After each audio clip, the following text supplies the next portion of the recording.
I'd like to introduce the persons with me. General Anyo, Chief of Staff, Lieutenant General Glorioso Miranda, the Commanding General, Philippine Army, Major General Arnel de la Vega, Commander of the 6th Division, Governor Pangungki Mango Dadato, Province of Sultan Kudarat, Colonel Bismarck Soliba, Brigade Commander, Police Chief Superintendent, Train Regional Director, Police 12, the officers and the troops of the 1st Mechanized Infantry Brigade, my beloved countrymen. Could somebody please, the commanding officer here, to give the Tikas Pahinga order.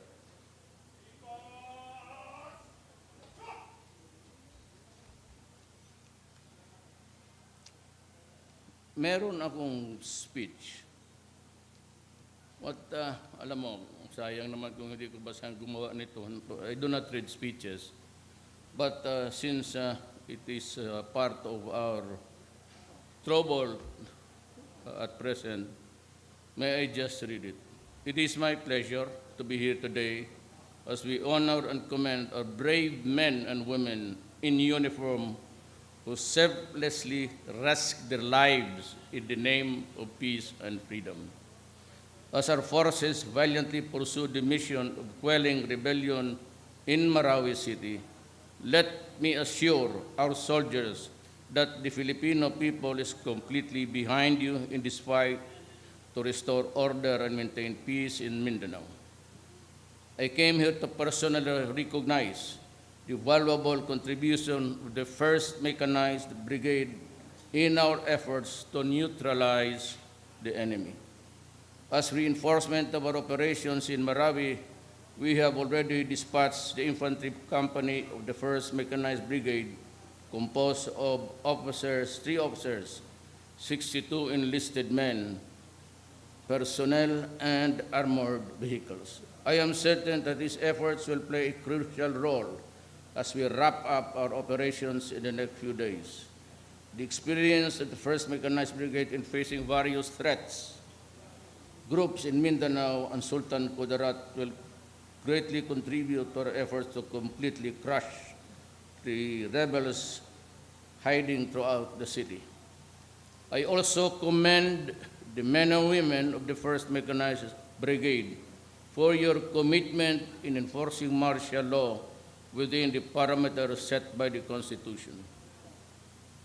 I thank you for the efficient handling of 858 operations, 12 of which led to encounters and 676 security checkpoints in various parts of Mindanao. I also salute the personnel of the 1st Mechanized Brigade who gave the ultimate sacrifice in the line of duty. Let me assure you that I will see to it that the families of the 2 soldiers killed in action during operations last year will be attended to by the government. We are also processing the documentary requirements of the 18 soldiers who were wounded in action in various operations in the past 2 years, especially the 3 who just came from our operations in Marawi City. As we retake the beautiful city of Marawi from the clutches of the enemy, I call upon our troops to remain steadfast in performing their sworn duty to protect our people. I ask you to never waver in your commitment to defend the Republic from all threats, especially of terrorism, criminality, and insurgency. Let me commiserate with you for yung soldiers na yung kopya ko gabi sa briefer, may 3 na to, 2 sundalo. I agree with you, and I'd like to extend my condolences to the family of the brave men. You know, I'm the 2nd president of this republic to declare martial law. Much as I hate it, 2 lang kami on record na nag-declare ng martial law. At hindi maganda yan para sa akin because I would have wanted really peace for my country. ayaw kong pumatay ng Pilipino at nasasaktan ako every time a Filipino is killed, whether he's an NPA, whether he's a Maguindanao, Maranao, kasi kung maaari lang, mag-usap lang sana. And this is what I really wanted to do. Dito sa NPA, marami kasi silang drama. And every time that they make demands, it is as if they are the ones trying to bargain on a higher level para sila tuloy ang tigas. And in the beginning, I know that some of you were sad, maybe did not like it, but I am a president for peace. I am not a president, a wartime president. And so I did all that I could do. I called for a ceasefire first just to show our goodwill. Pati yung puso natin na gusto talaga natin mag-usap. But they all fouled it up. And to think na sila pa ang maghingi, na sila naman ngayon ang desperado makipag-usap. At no other time in the history of this country, beginning from maybe Mr. Marcos, na maraming nag-surrender ng NPA in droves and with firearms. Believe me, I've been mayor of the city of Davao for 23 years and ngayon ko lang nakita na mag-surrender marami at pati armas. Noon mag-surrender yan, pinapatay talaga sila ng mga esparo, sinusundan. But now, ngayon lang sa inyo, karaming nag-surrender dito, pati yung armas nakita ko. So I am again addressing myself to the NPAs. Kayong mga NPA, able-bodied, at kung mag-qualify kayo, both, hindi sabihin na kailangan ko ng bribe, kayong mga sundalo sa New People's Army, kung gusto ninyong sumali sa gobyerno ko, I will take you in as soldiers of the country. And I will ini-enlist ko kayo as soldier. Anytime, bumaba lang kayo at mag-train kasi towards the end of the year, Nur Miswari, nung nag-usap kami, offered. I asked him, Nur, are you with me in this republic? Ano ba ito, republika o sisirain natin? We have been fighting for 50 years. Lahat itong ng insurgency, yung Cotabato campaign, just about as the MN noon, then MI. Ngayon, usap lang, hindi natin ito sila kalaban. Because they are talking, and we would like just to talk. Sinor, mag-usap kami once, makumpleto rin yung mga tao niya. Pero salamat. Tapos he offered to send 2,000 of his men. Sabi ka, tatay, wag muna, Nor, kasi I do not want, most of them, kayong mga, it's not good to be fighting na hindi nila makuha talaga to, imoro against imoro. Let us make them understand first what is this all about. But Sinor is passionate about just getting the structure of federalism. Alam niya kasi sa Mindanao, halo na talaga. Alam nila yan. Na nandito na tayo. Kailangan yung Christians, pati yung mga Moro, talaga mag-usap tayo. Kasi karamihan dito, I come from a mixed Maranao, Cebuano ang tatay ko. Ang nanay niya, Maranao. So galit talaga ako sa kanila, dyan sa Marawi na yan. Kung bakit yung mga Maranao, pinayagan yung mga tao, pinapapasok doon at manggulo and bringing a very corrupt ideology. Ang gusto gawin, patayan lang, tapos sirain. Yun lang ang gusto mo sa buhay. That is pure oppression. Tayo naman, bakit na may palugi? And to think that they're fighting a republic, hindi naman tayo nagkulang. And not in a million years, manalo sila sa atin. Ang liit itong gera na ito. Were it not for the fact na we are bound by rules, I could flatten Marawi in 2 days. In 24 hours, tapos yan. Tumbayin ninyo lahat yung gulo mo na't ng bomba mo. At sabi ko nga, we are governed by rules because we are a republic, a democratic republic. Kaya tayo natagalan, kasi nauna sila doon, sinama naman ng mga taga-Maranao, kaya galit ako. When I was young, I used to go to that Lake Lanao, napakaganda na lugar. My God. When I used to visit my grandmother sa Lanao del Sur, kita ko yung Lake Lanao, kung nakita nyo. Kaganda na lugar nung high school ako, I remember din. Kaya galit ako nitong mga Maranao. Nagdala doon ng ibang klaseng tao, yung iba hindi pa Pilipino. Ay, naku. Pero kung sabihin mo na manalo sila, not in a million years, kaya natin yan. But alam mo, may order talaga tayo. Just na walang collateral damage, walang inosente mamatay. Nandoon na sila eh. Nakapwesto na sila bago tayo pumasok. Yung casualties natin medyo mabigat. Kaya sabi nila na mag-usap, yung nanay ni Maude, sabi ko, no, I will not talk anymore kasi marami na ang sundalo ko namatay. Marami na ang pulis ko namatay. Huwag mo akong bulahin dyan, usap-usap na yan. Not anymore. Pagkatapos dyan, mag-usap tayo. Right after, pag naubos sila lahat dyan, then I will talk to the new generation. Sabi ko, maranawan man tayo, sige, mag-usap tayo. Bakit sisirain mo yung lugar mo? Wala kayo eh. Ba't ka magdala doon ng mga ISIS? Foreign, ang gawain lang noon, patay ng tao, tapos magsira ng, yun lang. And they expect us to talk to them.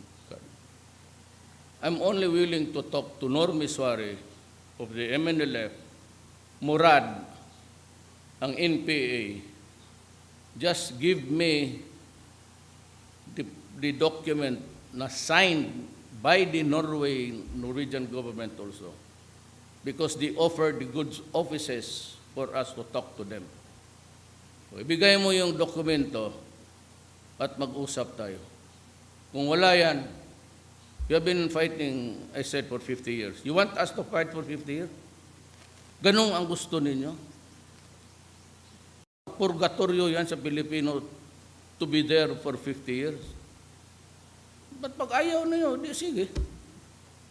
If that is what you want, we can fight another 50 wars. But you cannot just, itong republika na ito, bababuhin mo ng gira-gira, karami ko nang namatay na sundalo. So, wala. I'm sorry, but we have to fight. But kung sabihin mo, manalo talaga tayo, karami natin. Wala man silang matanggi yung gano'n, walang truck. Maglakad pa sa bukid, puro alimatok ang kumakapit sa katawan, may rise. Wala sila, this is just a disturbance. It's not really the entire Philippines. It's limited to Lanao. Dito yung mga NPA, ragtag naman. Mahilig lang kasi mag-ambos. Pero that's about it. Yung sinong sundalo dito may anak 4 o 5?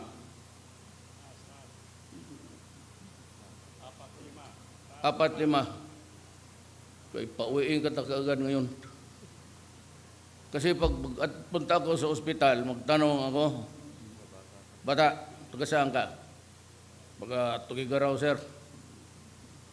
Ilocano. Ilang anak mo? Sir, 4. Pag pin ko sa Purple Heart, sabihin ko, huwag ka nang bumalik dito ha. Paglabas mo sa ospital, umuwi ka na. Ako nang bahala doon sa general mo, sabihin, ako nang bigyan kita ibang trabaho. Kaya kayo, kung sobra Wala, uwi. Sino? Sabi ng totoo. Puro bakakon. Kasali na yung anak ninyo sa labas, ilan? Or yun, no? Masyado kasi awa ako eh. Alam mo, tanungin mo si John Anyo. Mahulo man o magtagayan, tinatanong ko na ilang anak mo. Pag magsabi 4, uwi ka na. Retire ka na, bigyan kita ibang trabaho. Gusto mo bouncer sa nightclub para busy ka. Mag-dutain mo na medyo ako. But you know, may nakita na ako na kunting pera.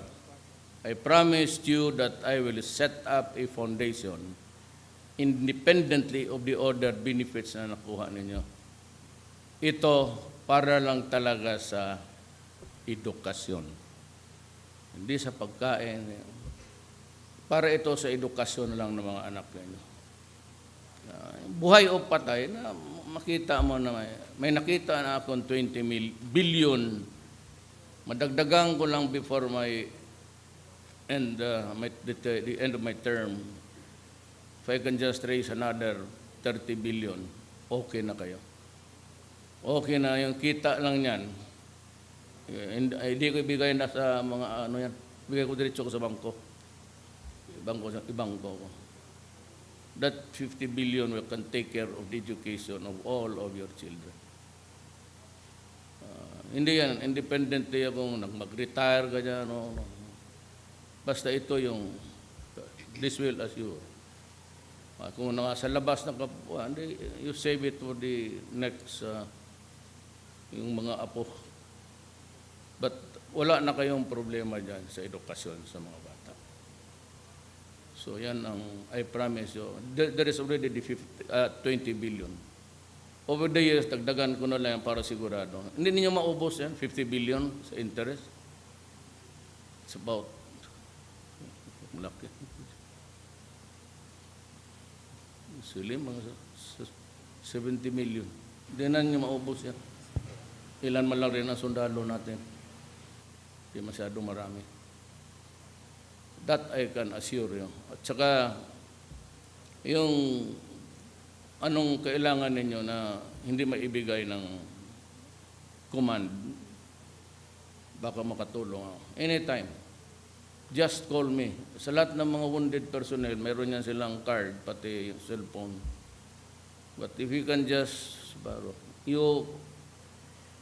alam na mga sundalo yan, Bongo, my aide, or anybody, gaya ko card,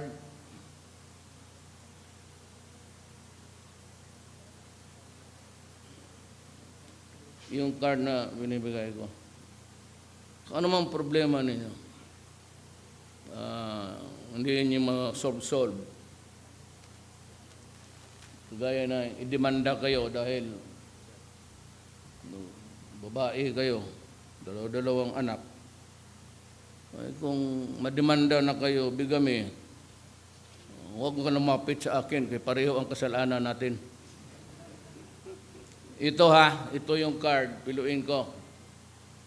So, ito yung front, piluin ko. Ito yung tawagan niyo sa left. Ay, si Bongo. Itong left, i-triangulo mo lang. Kung anong problema mo, tapos hindi kaya o kailangan mo ng tulong talaga, tawagan mo na ako. Pag wala ako, sabihin na busy ako, I'm not inside my office, I'm out in the field. Just leave me your name and your rank and yung unit ninyo. And I will call you. Clear? Clear? Lakasan ninyo. Clear? Yes, kasi pag sabi siya, hindi ko nakalimutan ko lang numero. Kunin na lang ninyo, just scribble it for anything, for any reason. Problema ka. Sa edad mong ganun, bata ka pa, pero ayaw